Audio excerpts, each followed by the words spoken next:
Hi అండి, welcome back to my channel. So నా pregnancy జర్నీలో ఈరోజు నా థర్డ్ ట్రైమిస్టర్ సింటమ్స్ గురించి మాట్లాడుకుందాం. సో థర్డ్ ట్రైమిస్టర్ అంటే మనకి 7th మంత్ నుంచి డెలివరీ అయ్యే వరకు దాన్ని అంతా మనం థర్డ్ ట్రైమిస్టర్ కింద కన్సిడర్ చేసుకోవచ్చు. ఫస్ట్ మేజర్గా వచ్చిన చేంజెస్ ఏంటంటే అపిటైట్, బాగా ఆకలేసేది అనమాట. థర్డ్ ట్రైమిస్టర్కి వచ్చిన తర్వాతన ఏది కనిపిస్తే అది తినడం అట్లాంటివన్నీ చేసేదాన్ని.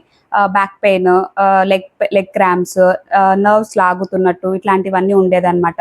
ఫ్రీక్వెంట్గా యూరినేషన్కి వెళ్ళడము ఇవన్నీ కామన్గా చూస్తూ ఉంటారనమాట. దీంతో పాటు ఎక్స్ట్రా నాకు వచ్చినవి ఏంటి అని అంటే బ్లాక్నెస్ అనమాట. కొంతమందికి ఫేస్ కూడా బ్లాక్ అవుతుంది అంటారు, బట్ నాకు నెక్ ఏరియా ఇలాంటివన్నీ బ్లాక్ అవ్వడం స్టార్ట్ అయిందనమాట 8th మంత్ ఎండింగ్ నుంచి. అండ్ 7th మంత్ ఎండింగ్లో ఇంతకుముందు బేబీ కిక్స్ ఒకటి మనం అబ్జర్వ్ చేసామని చెప్పాం కదా సెకండ్ ట్రైమిస్టర్లో. బట్ థర్డ్ ట్రైమిస్టర్లో బేబీ కదులుతున్నట్టు ఇట్లా కూడా 7th మంత్ ఎండింగ్ నుంచి డిస్కవర్ చేశాను అనమాట.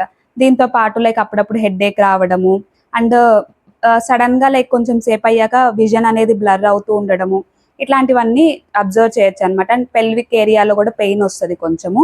సో అంటే బేబీ గ్రో అవుతూ ఉంటుంది అండ్ ఆ ప్రెషర్ పడుతూ ఉంటుంది కదా, సో ఆ పెయిన్ కూడా కొంచెం కామన్గా నోటీస్ చేయొచ్చు అనమాట. ఇవి నేను అబ్జర్వ్ చేసిన సింటమ్స్ అనమాట. మీకు ఏదైనా డిఫరెంట్గా ఉంటే మీరు నాతో కామెంట్ బాక్స్లో షేర్ చేసుకోవచ్చు.